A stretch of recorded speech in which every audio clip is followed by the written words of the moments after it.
We often think success, well, it's all about IQ, right? Or maybe just luck. But what if there's something more fundamental, something we all do all the time that really sets people apart? What if it's that, well, subtle ability to really get people, to understand them deeply? Yeah, it's fascinating, isn't it, that beyond just intellect, there's this whole other dimension.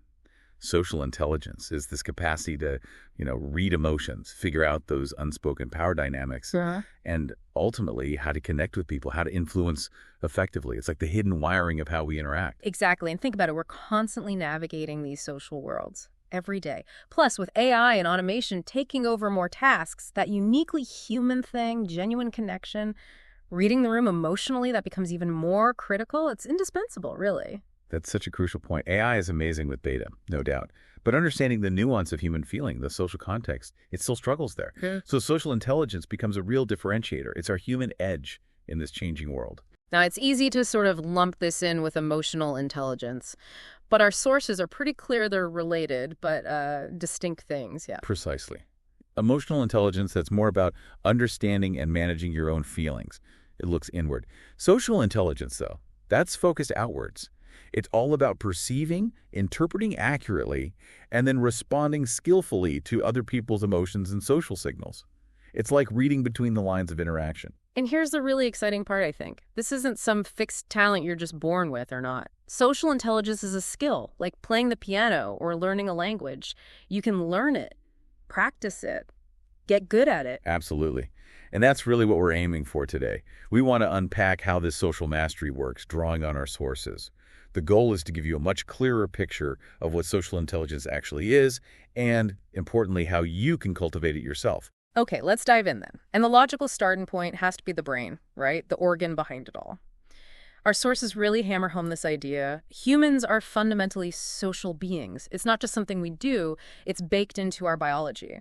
It's fascinating, really. Our brains have literally evolved to prioritize social connection. Think about it.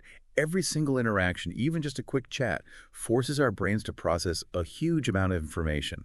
Facial expressions, tone, body language, all those tiny, often subconscious signals. It's almost mind-boggling, the sheer volume of data our brains are decoding constantly, often in split seconds, trying to figure out what's really going on. And as you said, our sources point out, this isn't random. It's got deep evolutionary roots. Exactly. For early humans, survival often depended on working together, supporting each other, being able to build bonds, figure out who to trust, spot potential threats. These were essential skills for staying alive.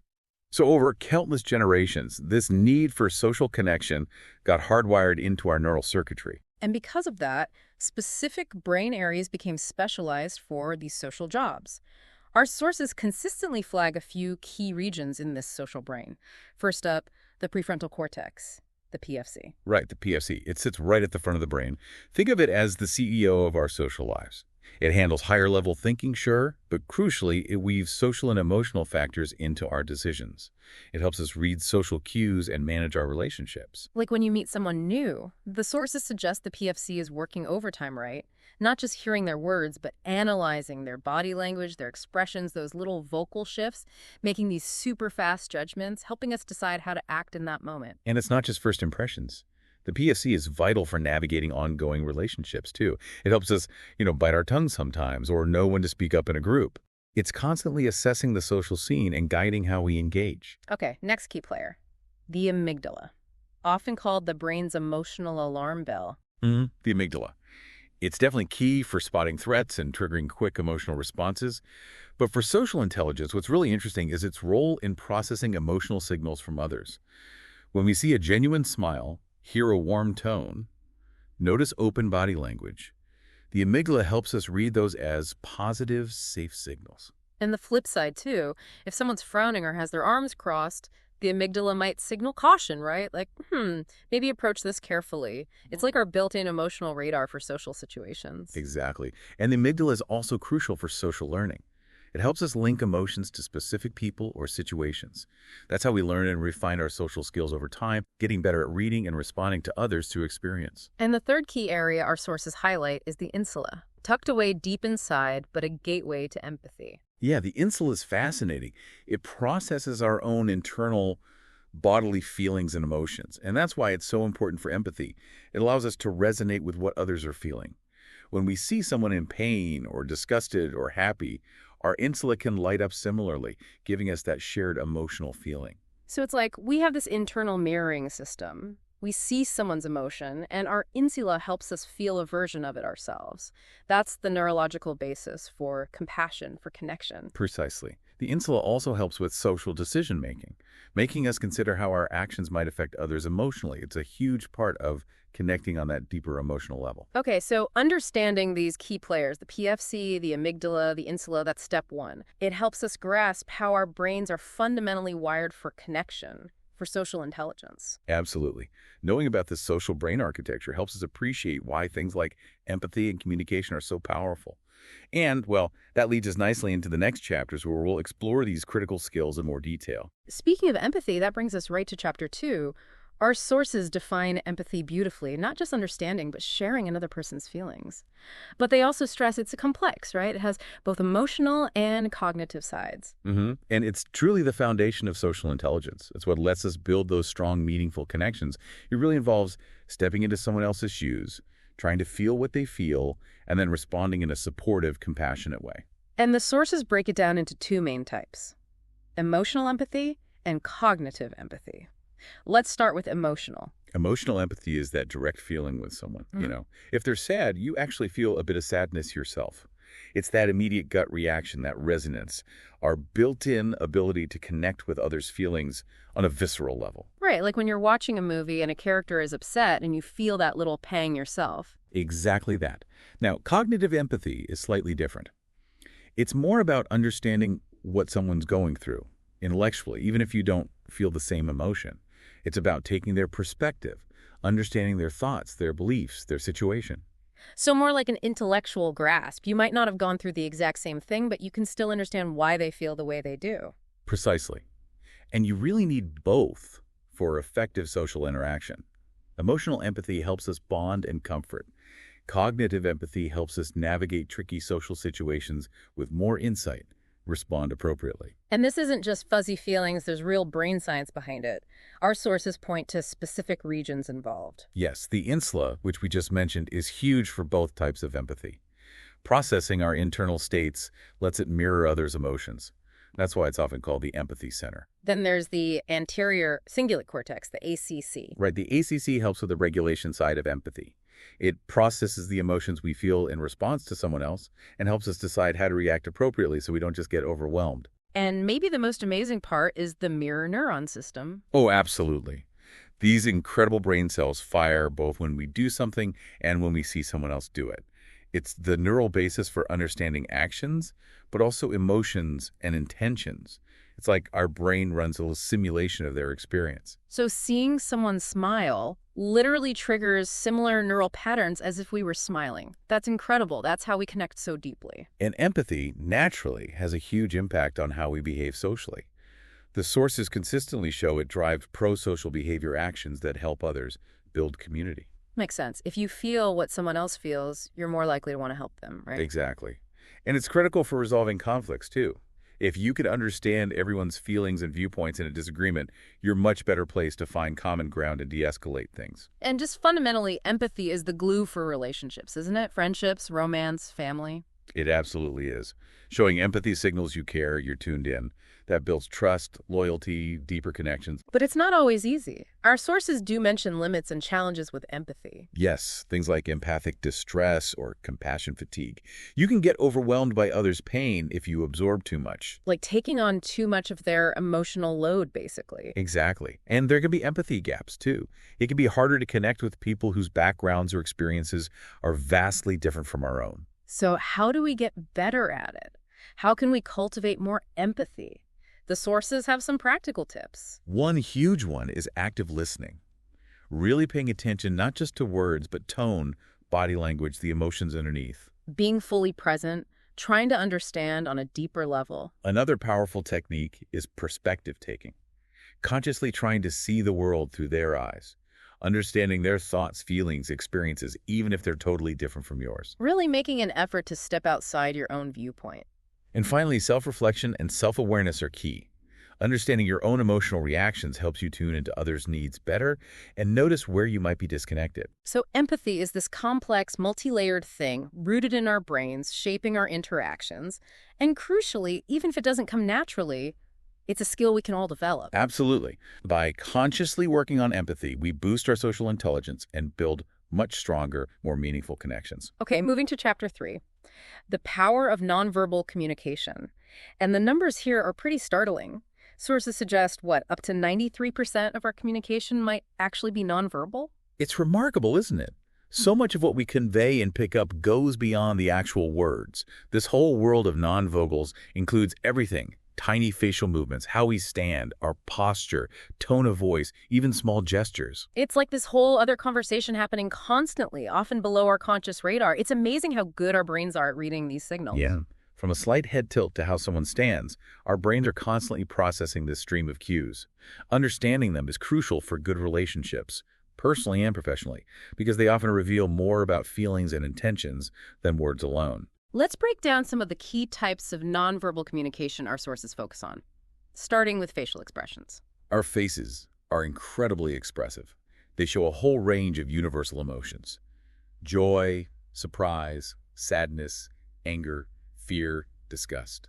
Paul Ekman's research showed these basic expressions are recognized across cultures. And it's not just the obvious ones, is it? The sources mention the difference between a real, genuine smile, a Duchenne smile that uses the eyes too, and a sort of polite fake smile. Exactly. Being able to spot those subtle differences really helps in accurately reading someone's true emotional state. Then there's body language and posture. How we hold ourselves says a lot, often unconsciously. Standing tall versus slouching, open body language, like uncrossed arms versus closed, like crossed arms, these signal confidence, anxiety, openness, defensiveness. Even just leaning in or leaning away tells you about engagement. And gestures, those hand movements we use. Sources point out that while some seem universal, others can mean totally different things in different cultures, which is important. That's a really crucial point. A thumbs up might be fine here, but offensive somewhere else. Cultural awareness with nonverbals is key. Eye contact is another big one, really powerful. Absolutely. It can signal interest, affection, dominance, shyness, so much. How much eye contact, whether it's direct or fleeting, communicates a lot about our inner state and intentions. And again, cultural norms vary hugely here. Lastly, tone of voice and paralanguage. Yeah, all those non-word parts of speech. Pitch, speed, volume.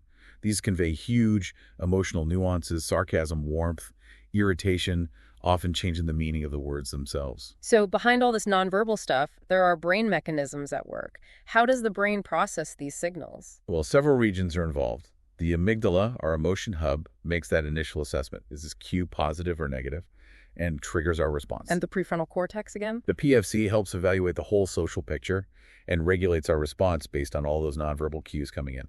It helps us make smart social decisions. And the insula, the empathy gateway. The insula helps us resonate with others' emotions based on their nonverbal cues. That feeling with them, based on how they look or sound. Now, nonverbals aren't just about expressing ourselves. They're huge for building trust and rapport. Definitely. Sources talk about mirroring, how we often subconsciously match someone's body language or gestures. This creates a feeling of connection, of being on the same wavelength, non-verbally. It builds trust. Plus, when our nonverbals match our words, we seem much more authentic and believable. So how can we get better at this? Improve our own nonverbal skills? First, just becoming more aware of your own body language. What signals are you sending? Maybe unintentionally. Like doing a regular self-check. What's my posture saying right now? Exactly. Then, become a better observer of others' nonverbals. Pay attention to their expressions, posture, tone.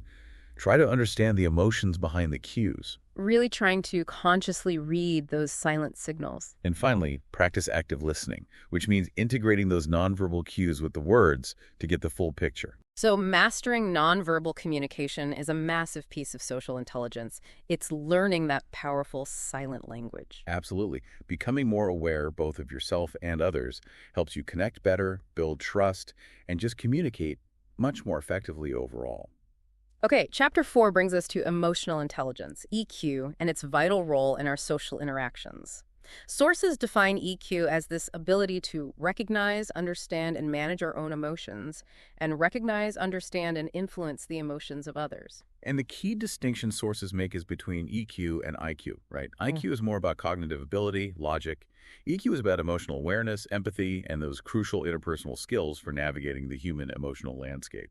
Sources usually break EQ down into 5 core parts. Let's start with self-awareness. Self-awareness is knowing your own emotions and how they affect your thoughts and behavior.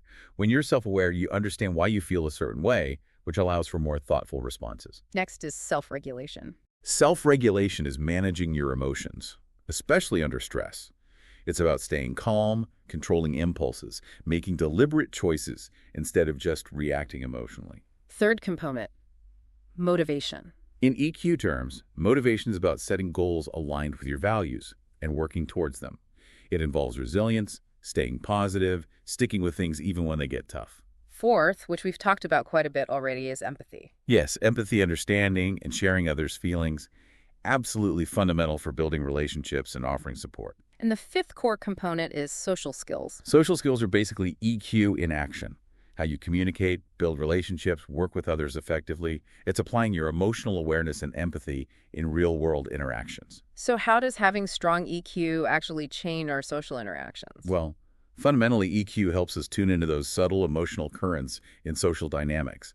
It helps us understand people's underlying motives, concerns, unspoken needs. It's like having a better social radar. And sources consistently link EQ to better empathy, which, as we know, builds rapport and trust.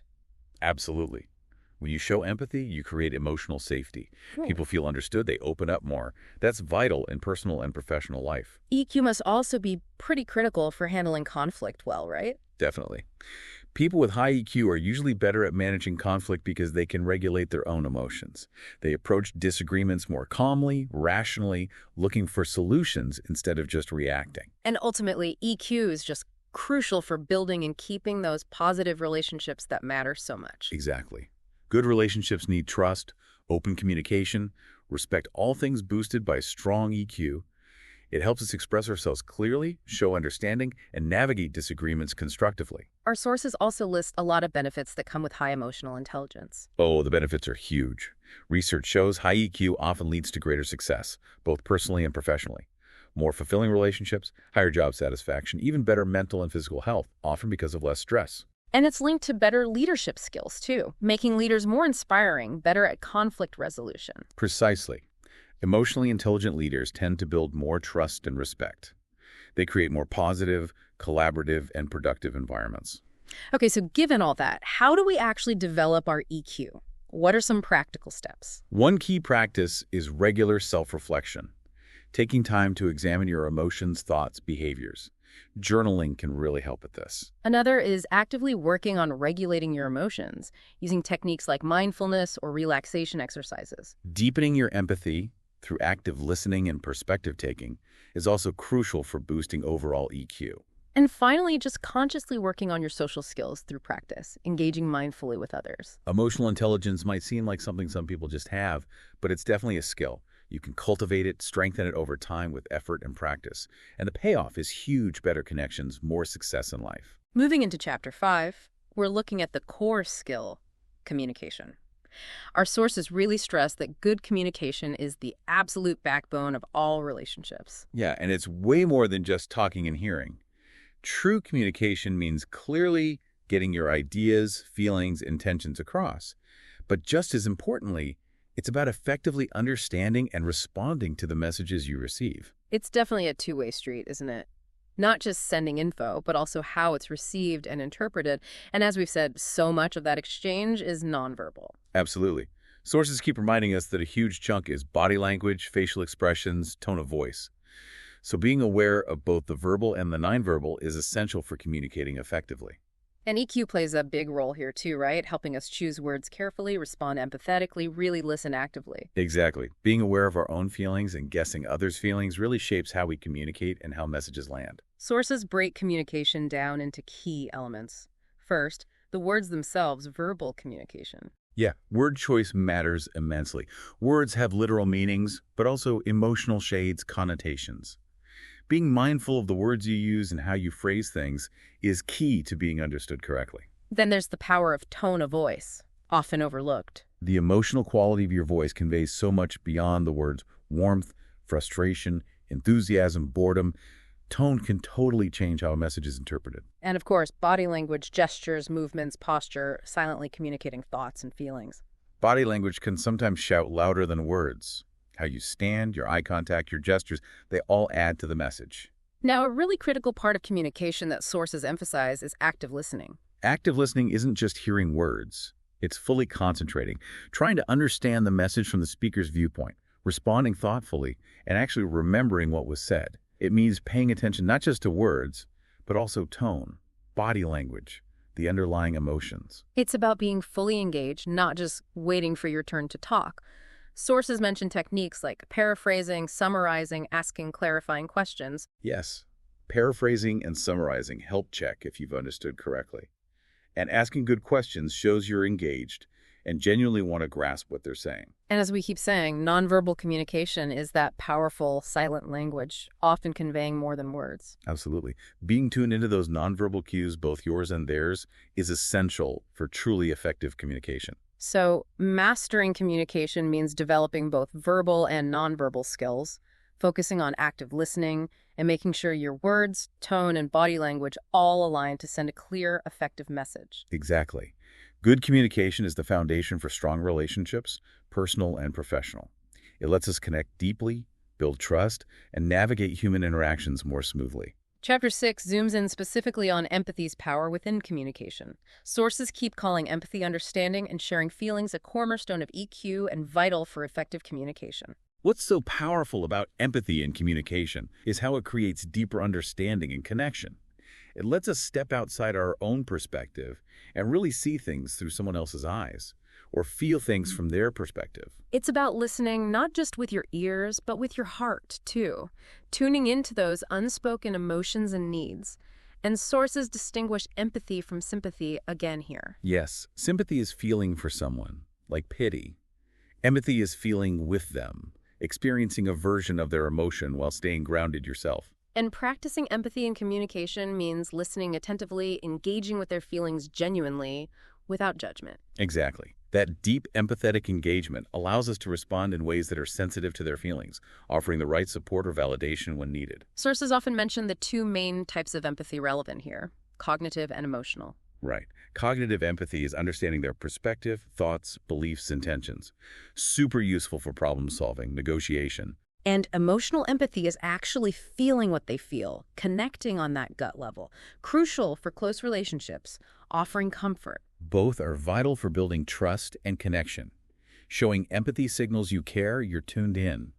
That creates psychological safety for open dialogue. Sources also note how empathy boosts collaboration and teamwork and how crucial it is for resolving conflicts. Absolutely. When you can empathize with colleagues or even opponents in a conflict, it creates a more understanding atmosphere. Makes it easier to find common ground and resolve things positively. So what are some practical ways to cultivate empathy in our daily interactions? Well, number one is practice active listening. Really focus on the other person, verbally and non-verbally. Consciously putting yourself in their shoes, perspective taking, is another powerful way to build empathy. Validating others' emotions, acknowledging and accepting how they feel without judgment makes a huge difference. Just being fully present and attentive shows you value their experience. In expressing genuine compassion and support, whether it's a listening ear or a kind word, strengthens that empathetic bond. Sources acknowledge challenges too, like emotional burnout or biases, but suggest self-care and open-mindedness can help overcome them. Empathy really is at the heart of great communication. It lets us connect more deeply, build trust, foster compassion, create mutual understanding. By consciously cultivating empathy, we become much better communicators in all parts of life. Okay, Chapter 7 gets into mastering emotional regulation within our interactions. Sources say this journey starts with emotional self-awareness. Exactly. Before you can manage your responses, you first need to identify and understand your own emotions. Know what triggers them, what stories you attach to them. It's not just saying I'm angry, but digging into why you feel angry in that specific situation, right? Precisely. That deeper awareness lets you pause in charged moments, assess what's going on inside you, and choose your response more intentionally instead of just reacting. And emotional regulation itself, sources clarify, isn't about squashing emotions. It's about managing the response appropriately for the situation and your goals. It's about channeling emotions constructively, choosing how and when to express them, developing healthy ways to process them. Maybe pausing, reframing negative thoughts, or even delaying a response if you know you're triggered. Sources really highlight how crucial emotional regulation is for de-escalating conflict. In tense moments, our instinct might be to get defensive or lash out. But by regulating our own emotions, we can stay calmer, think more clearly, respond more constructively. That often helps diffuse tension and invites a better dialogue. There's also the idea of building tolerance for emotional discomfort, learning to sit with unpleasant feelings without needing to escape them immediately.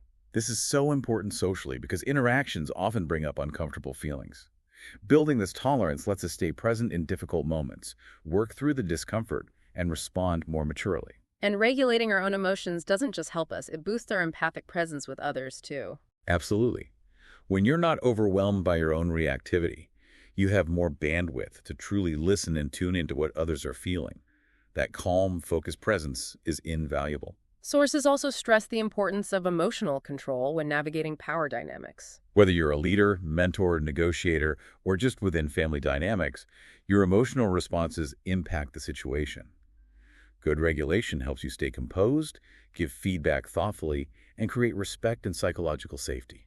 And the good news, sources say, is that emotional regulation is a skill you can train. Yes, through consistent practice, things like mindfulness, meditation, journaling, deep breathing, body awareness, you could actually strengthen the brain pathways for emotional regulation over time. Sources give lots of real-world examples of how this plays out positively in relationships, at work, with family. Yeah, those examples show how managing emotional responses leads to better communication, stronger relationships, and just better outcomes all around. The chapter wraps up by looking at the long-term rewards of emotional mastery. More composure, wisdom, compassion, stronger relationships, more self-trust. Mastering emotional regulation really transforms how you experience your inner world and how you navigate the outer world. It leads to a more balanced and fulfilling life. In Chapter 8, we're decoding the unspoken, mastering nonverbal communication. Sources frame body language as the emotional context around words, often a more honest dialogue happening beneath the surface. And the key idea here is holistic observation, looking for patterns, understanding the context, not just trying to interpret the single gestures mechanically. It's about asking yourself, does this cue match the words? Is this typical for this person in this situation? Moving beyond a simple checklist to really attuning to the individual and the moment, sources talk about the art of attunement emotionally, even physically, syncing up with others to build connection. Yeah, that attunement, maybe subtly mirroring posture or tone, creates a sense of shared understanding, of being seen. But crucially, sources warn it must come from genuine empathy, not manipulation. People usually sense when it's fake. Authenticity is paramount, and sources also highlight navigating those important cultural, personal, and contextual differences in nonverbals. This is where real mastery lies. A gesture means one thing here, something totally different elsewhere. And even within one culture, people express themselves uniquely based on personality, history, current feelings. So it takes humility, curiosity, suspending assumptions, and observing patterns over time. Sensitivity to difference isn't a weakness here, it's a strength, leading to more inclusive, respectful, authentic relationships. Exactly. Being sensitive to these nuances helps avoid misunderstandings and build genuine connections with a wider range of people. Chapter 9 dives into emotional currents, recognizing, managing, and responding to others' emotions. Sources say true social intelligence means perceiving those subtle emotional undercurrents in interactions. It's about tuning into how others really feel, noticing micro-expressions, voice shifts, breathing changes, while staying centered ourselves so we don't project our stuff onto them. That heightened emotional awareness creates space for honesty and deeper connection. Then there's emotional regulation again. Right, but here it's about responding with clarity and composure in those charged moments, not just reacting. Recognizing your triggers, pausing, choosing a wise response. And finally, the concept of emotional responsiveness. Emotional responsiveness is meeting people where they are emotionally with empathic precision. Adapting your tone and content to match their emotional state. It's about being strategically human, honoring their emotional reality with respect. Not being fake, but being skillful and considerate in how you engage, fostering mutual respect and understanding. Exactly. Practicing emotional responsiveness creates a better emotional experience for the other person, strengthening the connection and building trust. Chapter 10 tackles navigating difficult conversations, turning tension into trust. Sources reframe these not as bad things, but as emotionally charged interactions with high stakes. And the key is preparation. Focusing on the desired positive outcome, the deeper needs involved, not just on being right. Sources stress these talks are often more about listening and understanding than winning an argument. The power of framing your message and managing your emotional tone is also emphasized. Yes, how you say something and the energy you bring drastically affect how it's received. A calm, centered tone and framing that respects their perspective makes hard truths much easier to hear. Sources introduce listening as leadership in these tough talks. True active listening, especially when things are tense, is incredibly powerful. It means creating space for them to express themselves fully with humility and openness. That kind of listening validates emotions, lowers defenses, and opens the door to mutual understanding and resolution. It's about realizing these conversations succeed not by avoiding discomfort, but by navigating it together with presence and open hearts. Even hard truths can land gently. Absolutely. Often just deeply listening is the most powerful tool for repairing trust and moving forward. Chapter 11 covers the art of influence, shaping outcomes with subtlety and integrity. Sources define true influence not as manipulation, but creating environments where people feel seen, understood, and can make choices good for them and you. The foundation is understanding others' needs, desires, fears, motivations, knowing what drives them, then offering pathways that resonate with their values. Sources clearly distinguish ethical influence, mutual benefit, from manipulation, your gain at their expense. Authenticity is called the most crucial tool for building the trust needed for real influence. Authenticity means consistency, words, actions, intentions all line up, showing up with integrity, maybe even vulnerability. When people sense you're genuine, they're much more open to your perspective. The chapter touches on using persuasion techniques, ethically reciprocity, social proof, scarcity, authority, consistency, but always grounded in authenticity and mutual benefit. Right. These principles, used ethically, can gently guide people towards good decisions for them, which might also benefit you.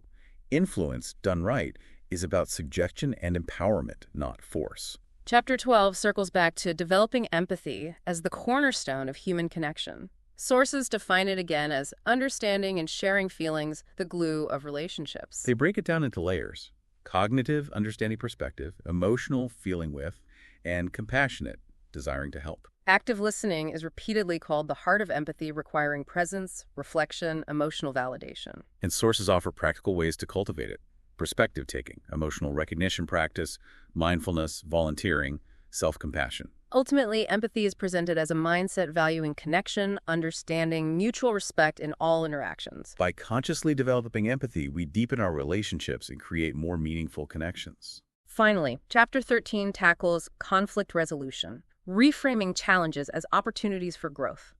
Sources say conflict isn't bad, it's natural, often from unmet needs or different perspectives. What matters isn't the conflict itself, but how we handle it. Approached well, it can be a catalyst for growth, deeper understanding, stronger bonds. Sources stress understanding the emotional undercurrents and different viewpoints in any conflict. They discuss strategies for positive resolution, active listening, I statements, reframing, finding common ground, seeking win-win solutions. Emotional regulation, staying calm amidst conflict, is highlighted again as key. Using self-awareness, pausing, reframing thoughts, mindfulness, empathy. The chapter concludes powerfully. By managing emotions and using effective strategies, conflict becomes an opportunity for growth, understanding, and stronger relationships. Absolutely. It's shifting from seeing conflict as a battle to seeing it as a chance to learn, understand each other better, and strengthen the connection. So as we've really explored in this deep dive, social intelligence covering empathy, communication, emotional regulation, influence, it's truly a critical skill. And maybe more importantly, it's something we can all learn and get better at. Definitely. By actively working on these abilities, as our sources clearly show, you really can unlock more fulfilling, more successful lives, both personally and professionally. It's about becoming more aware of the human element in everything you do. So here's a final thought for you, something to mull over. Think about just one interaction you had today. Could applying even one single principle we talked about, maybe just listening more actively or trying to see it from their angle, could that have changed how it went? And based on that, what's one small thing you might try differently next time using this awareness? That's a really powerful reflection. We definitely encourage you to keep exploring these ideas, observe your own interactions with this new lens. The more you practice and reflect, the more your own social intelligence will naturally grow and flourish.